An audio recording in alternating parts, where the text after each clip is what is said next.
Well, the Ukrainian government, President Zelensky has eliminated all viable political opposition, and so it's not as though there's an opponent hanging in the wings, waiting to pounce on a weakened Zelensky. At this juncture, there is no viable civilian replacement for Zelensky.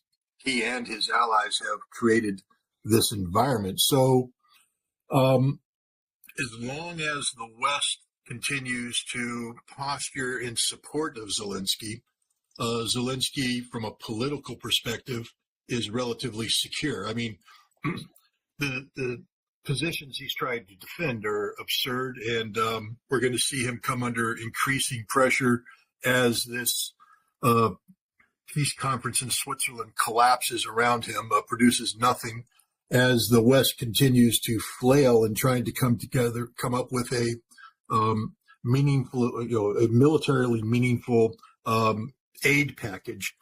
The military, again, we're talking about a very large military that has, very well established infrastructure. It's not a military that, is going to disappear anytime soon, but it is being stretched thin, very thin. Just like the Wehrmacht in World War II, it maintained a viable, military capacity up until the very end of the war, but it was outclassed, outmanned, overstretched, and was losing across the front. This is the case of the Ukrainians. They lack the manpower, they lack the military equipment, but it is still a structure that's just not going to go away. You don't defeat the Ukrainian army overnight. But there will come a tipping point where the military professionals realize that, all is lost, that there's nothing that can be done. There's no magic formula, no cavalry to the rescue that's going to resolve this situation. And at that juncture, the military will be called upon to make a decision. Do they follow Zelensky to hell, or do they try to salvage what's left of Ukraine and intervene to remove Zelensky from power? I think that's where Zelensky's greatest threat comes from, is the military. If he loses the military, if he loses the security establishment, then all is lost for Zelensky. All right. As usual, you're a couple steps ahead of me. I was going to ask you what will bring about the end of the war, because if you listen to Zelensky, he will never concede anything. He doesn't regard Vladimir Putin as a legitimate person, even worthy of communicating with. But when you mentioned the government, is not the government of Ukraine really a vassal state of the State Department? I mean, if Joe Biden or Tony Blinken say to Zelensky, "You're gone," isn't he gone? If the United States abandons Zelensky, then Zelensky is finished as the president of Ukraine. How that end game comes about, whether it will be assassination, whether it will be exile, whether it will be a coup, I don't have a crystal ball to point that out. But the moment the United States abandons him, and if NATO abandons him or Europe abandons him, then it's over, because that's the only thing that keeps him in. He is the conduit through which billions of dollars of resources, cash, and material that can be sold on the black market finds its way into Ukraine.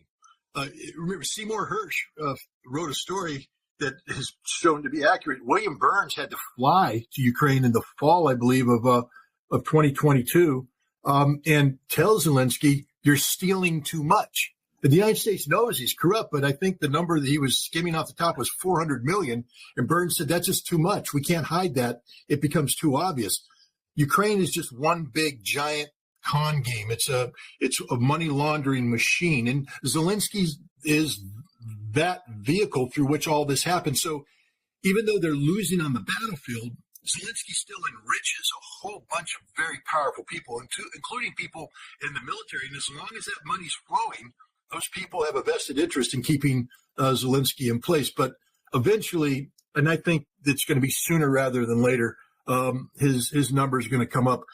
We'll see what happens in July with this peace conference. I think, people don't want to get, ahead of the game. But when this collapses and the absurdity of Zelensky's position is exposed to the world, he will be told at that point in time that he has no choice but to find a path to peace. And if he can't find a path to peace, then they need to find somebody who can.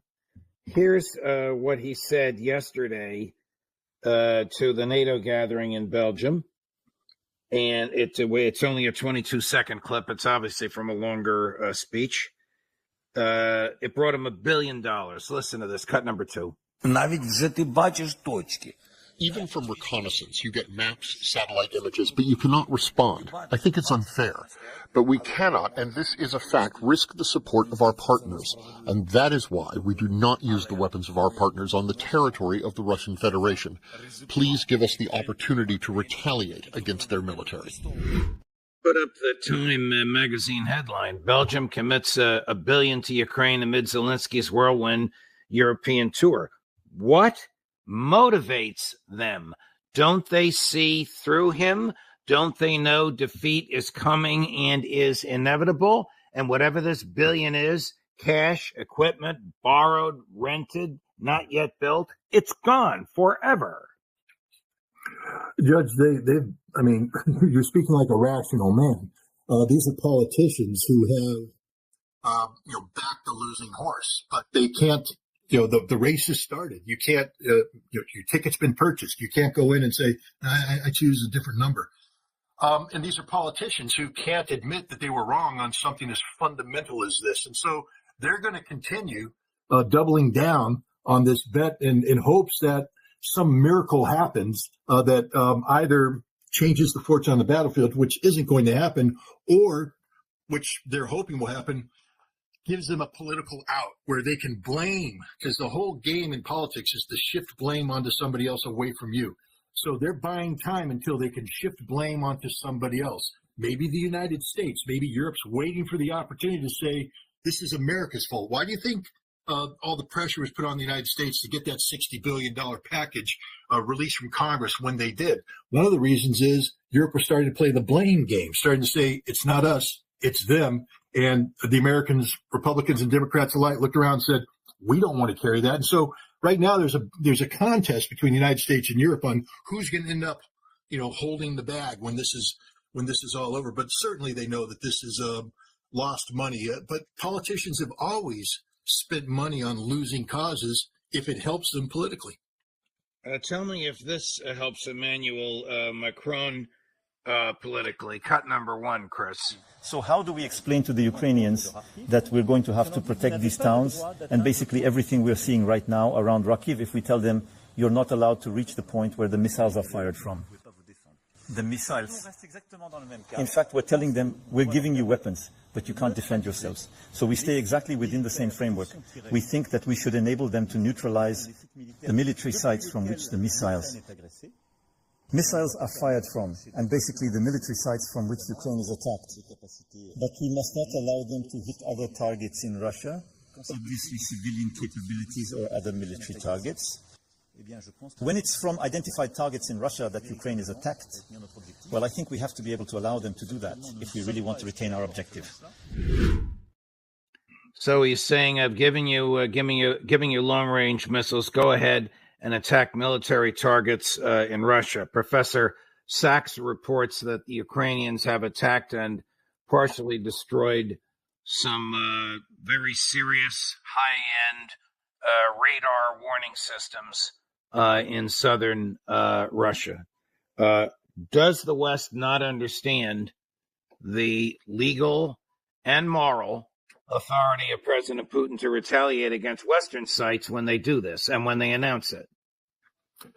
First of all, we'll start with the 2 early warning sites. Those were attacked by Ukrainian drones, but it wasn't just Ukrainian drones that attacked them. It was Ukrainian drones married to American and NATO intelligence.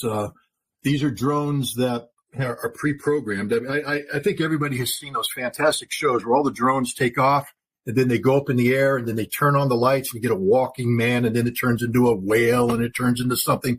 That's not something, somebody's not sitting there flying it. All those drones have been pre-programmed to fly that pattern. You can take a strike drone and do the same thing. When you get the intelligence about where the radar is, what the terrain masking is. You can have a drone pre-programmed to fly beneath the radar, masked by a hill, pop up here, come down here, come around here, and then show up at a place. Because everybody's going, why aren't the Russians shooting it down? I thought they had great air defense. Well, there's some things that you can defend against, like airplanes, missiles, cruise missiles. Some things you're not ready to defend against, like this new weapon system, this drone pre-programmed with the intelligence to evade radar. So the Ukrainians have done that and attacked these two early warning systems. I will say this, had those sites, these two early warning radars, been attacked by Scalp missiles, which is the French missile, or Storm Shadows, we would be in a completely different game. And this is why, and this is where Macron needs to really start putting his thinking cap. You give the Ukrainians Scalp missiles, but he knows that the final technical details of the targeting is done by French technicians on the ground using intelligence from French satellites. He knows the Ukrainians play no role in this whatsoever. And we know this because the Germans, when they had their telephone call intercepted about the Taurus missile, this was the case. They gave up the farm. It's all being done by the French. They were talking about hitting the Kerch Bridge. They were talking about hitting sites in Crimea. And Russia has basically said, we're not going to go to World War III over those kind of attacks. But if you start attacking inside Russia, it's not Ukraine doing this. It'll be an attack planned by France using French intelligence, using French resources. And Vladimir Putin has come out and said just the other day, he said, we know this. And the way he talked about it, he said it's space reconnaissance, satellites.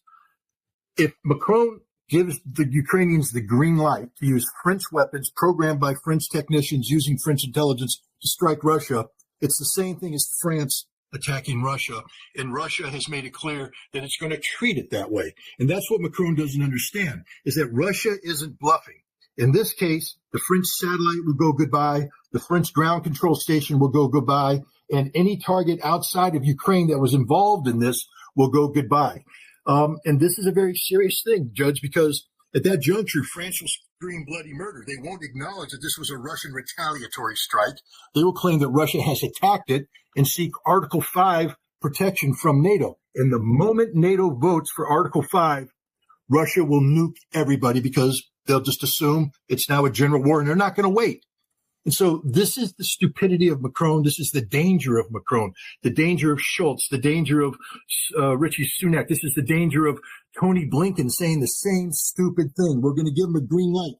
Don't they know that the Russians know that all of the intelligence that goes into these precise weapon systems aren't done by Ukraine? Ukraine lacks the technical capacity to program these weapons. All Ukraine does is launch them. But every other aspect of this weapon was done by other nations.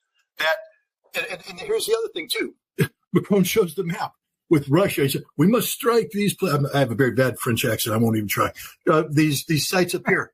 Doesn't he realize that in the Kremlin, there's a Russian general that says, look at Poland, look at the Baltics, look at France, look at Germany, look at England, look at Romania, look at Italy. These are all places where the Ukrainians do things that would normally be subjected to strike. They were just in Belgium. Do they not know that when a Ukrainian pilot is being trained at a Belgian airfield on weapon systems that are designed to be used against the Russians, that is a legitimate target? And so if they start attacking Russia and say, well, Ukraine has a right to strike those targets, you're sort of saying that Russia now has a right to strike all of Europe. This is the stupidity of the West. We just don't comprehend how serious this game is and why we're playing, brain-teasing games at this stage in the conflict is beyond me. The time to have done this was at the beginning of the conflict when maybe you could have made a difference. But right now, Russia is so far ahead of everybody. They've lapped the field 15 times. There will be no catching up, and all you're doing is committing suicide. Here's President Putin saying exactly what you said. Now, this is part of a long press conference. It's just a 20-second clip, but it's the essence of what he said and what you just summarized. Cut number 4. Representatives of NATO countries, especially in Europe, especially in small countries, they should be aware of what they are playing with before talking about striking Russian territory. In general, this constant escalation can lead to serious consequences. He doesn't bluff, does he? There's no bluff in Putin. He's the most responsible leader on the world stage today when it comes to avoidance of conflict escalation. We have crossed so many red lines over the course of the past 2+ years, and Putin has come under a lot of political criticism inside Russia for allowing these red lines to be crossed. But he's kept his eye on the ball. The eye on the ball is, of course, victory in Ukraine. And one way that you deny yourself victory in Ukraine is to expand the conflict so that it's now not just a proxy war with Ukraine, but you are actually fighting NATO. That's what Ukraine wants. That's Ukraine's goal and objective right now, is to get NATO in this conflict. And Vladimir Putin has been masterful in avoiding that. But it's at some point in time, you reach that final line. And the final line is attacking Russia with these Western weapons. And I don't know what you heard, but I heard a guy basically saying, do so at your own risk, that you will pay a price. This is no longer subject of debate. You mentioned earlier that it is well known and understood that the French offensive weaponry in Ukraine is being operated by French soldiers. Is the American offensive weaponry in Ukraine being operated by American soldiers?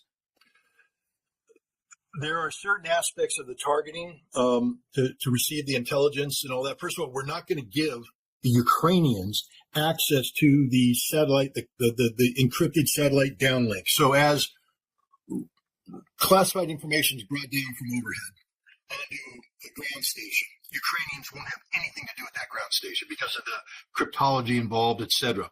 So there's Americans there. Now they turn this into a targeting package. That targeting package will then go to the Ukrainians in the form of however they input it. It'll be done automatic. But there might be a Ukrainian technician who does that final stage, the hands on the weapons. We might not have Americans there, but we might. Again, I'm not familiar with the classification and the sensitivity of the data from point A to point B on the missile. But I can guarantee you that the vast majority of it, Ukraine will not have a single eye, ear, hand, nothing. They won't know anything about it because it's extraordinarily sensitive information. So we have Americans on the ground doing that, which means that we are picking the targets. It means that we have sat down and said, this is what we want to hit, collect the intelligence, download the intelligence, turn it into a target to get to Ukrainians, and then they push the button. But it's not the Ukrainians attacking. It's the United States attacking. And again, President Putin is fully aware of this. We're going to take a break. When we come back, we'll talk more about Russia's strategic advantage and how the Eastern European countries want to go with a winner. And that's why they're looking toward Russia. But first, this. Earlier today, I spoke with Professor Gilbert Doctorow. He made some rather interesting conclusions with which I expect you'll agree. Here's one of them. Hello, and I would like to take this back to something's happened. He's made 3 visits abroad since his election or re-election. The first was to Beijing, the second was to Belarus, Minsk, and the third was to Tashkent, which is where he made the press conference that we've just shown. And I'd take it back a couple of weeks to his stay in Beijing. I think that his lengthy and very detailed discussions with Xi gave him additional confidence to proceed with the direct challenge to the United States-led NATO that we heard in his Tashkent meeting. Let's bear in mind that the United States, with Blinken, has made trips through Central Asia in the hopes of dislodging Kazakhstan, dislodging Uzbekistan. These are the largest, most populous and important Central Asian countries from the Russian orbit. The nature of the meeting that Putin had in 3 days, it was a day longer than was planned, in Tashkent, during which a number of very important commercial agreements were signed, including for the building of the first nuclear power station in Central Asia, a small one, but nonetheless, the first. This type of warm greeting, without any side glances to those who are giving the come hither note, like Mr. Blinken, tells you that Central Asian countries are behaving as normal countries would. They go with winners. And they have sensed that Russia is the winner in the war with Ukraine and NATO.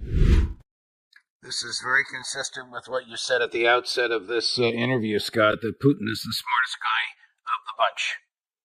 Well, he's not just the smartest guy. He leads a very capable nation, a nation that has healed itself for the past 25 years, a nation that has tremendous resources. One only needs to reflect back on a speech made by Margaret Thatcher back in the 1980s about how powerful Russia was. She claimed that, of course, the West wins because of the strength of democracy. But, the point is Russia is largely self-sufficient in its natural resources. It can export tremendous amount of energy resources, a sustainable flow of income. And it has a leadership that has been stable for a quarter of a century, and it's built institutions that are likewise stable and capable. People don't understand Russia, but once you do understand Russia, you are immediately struck by the competency of the people who occupy every position of government. Extraordinarily competent. Judge, next week is the... And what the participants of this forum are going to see is that Russia is the center of the world during this time. This is the most influential economic forum in the world, more influential than Davos. They will have a more diverse group of people. National leaders from around the world are showing up because they don't just want to hang around winners and be on the winning side. They themselves want to succeed. And St. Petersburg is the stepping stone for an even greater event that's taking place in October, which is the BRICS summit. And you're starting to see, Bahrain, Thailand, Serbia, other nations are starting to gravitate towards there because they realize that the option that they've been given by the collective West, by the United States, it's not a viable option. Russia and China together are a combination that is unbeatable at this point in time. Whose military is more capable? Whose offensive weaponry is more lethal? Russia or the West? I'm defining the West as Western Europe and the U.S. In a conventional ground war, Russia has the West beat hands down. The West does have an extraordinary large arsenal of long-range precision strike cruise missiles and conventional weapons of this nature. So we are capable of doing serious damage to Russia. But understand that the vast majority of this weaponry is has its capabilities because of connectivity with overhead. If there's a war between Russia and the United States, Russia has the best anti-satellite capability in the world. And it will shut down America's satellites, which means all of the weapon systems that we think are going to work as advertised no longer work as advertised, and we've lost that advantage. The United States and Europe, let's not kid ourselves, they still pack a punch. This is why Russia's being careful. It's not just a nuclear punch, they pack a conventional punch. They have missiles that can strike targets in Russia. Russia doesn't want that war. It doesn't mean Russia's going to lose that war, but no nation invites that kind of death and destruction on a civilian population that it loves. The Russian government loves the Russian people, and they've worked very hard for the last quarter century to turn Russia around to be what it is today, and you're not going to throw that away overnight and create the opportunity for the West to destroy a lot of this infrastructure. So the West does pack a punch, but on the battlefield where the hard fighting is done, Russia dominates, and on the nuclear side, Russia is a dominant power. But you don't want to write off the West completely. This is a warning I give to a lot of people who keep saying, well, America's on the decline. Yes, America is. But, Muhammad Ali was on the decline when he still won world championships. So, we can never forget that the United States, we spend almost $1 trillion a year on defense. A lot of that's wasted, but a lot of it goes to buy very capable weapons that are in the hands of highly trained professional warriors. So, I don't want to be dismissive of NATO and the United States, but right now Russia has the advantage across the board. Do Rishi Sunak, Olaf Scholz, Emmanuel Macron, and Joe Biden understand the essence of what you just said? They do, but one of the big problems is that they combine this, the Muhammad Ali and the decline phase cockiness with a lack of respect for their opponent. Ali didn't get knocked out until he got knocked out. And up until that moment, he didn't think he was going to get knocked out. We continue to believe that Russia is bluffing, that Russia doesn't have this capability, that their military. This is just a passing moment, that they can't sustain this. This is all false. The Russian military is extraordinarily professional. What they've learned on the battlefield has been incorporated by their troops, and logistically, and in terms of basic, the establishment of the military, Russia is equally as professional as anything the West has.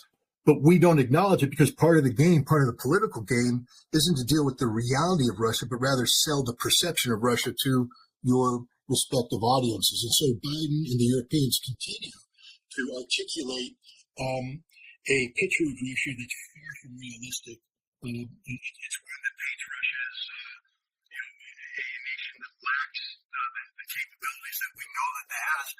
And that's their job, is to create perception amongst an audience for political reasons. Because if you told the American people, or told the Europeans the truth about Russia, you'd see attitudes change overnight. Once people realize that they've been lied to, that they've been misled, that there isn't the chance of an American victory, they suddenly, I think, because I just interviewed Dennis Kucinich the other day, and he said something interesting. He refused to attack the American people. I mean, she's a politician, smart move on his part. But what he said is that the American people are trusting, and maybe they trust their politicians too much. And that's the problem, is we have a people that maybe don't question their leaders as much as they should question. They believe what they're told at face value. And, but the problem with that is the sense of betrayal that accrues once you realize you've been lied to is also real. And there will be a heavy political price to be paid by those who have lied to the American people consistently over the course of the past decade or so about Russia. And those people are across the board. And of course, you have to love Dennis. If Dennis gets sent back to Congress, he'll be the George Galloway of the House of Representatives. Well, more importantly, you're probably looking at it as close to an evenly split House as you can imagine. And he's an independent. Right. So he actually could become sort of the Joe Manchin of the House of Representatives. Yeah. I bet my money on Dennis on all the key issues, war and peace and civil liberties. Scott, thank you very much, my dear friend. We'll talk to you again soon. All the best.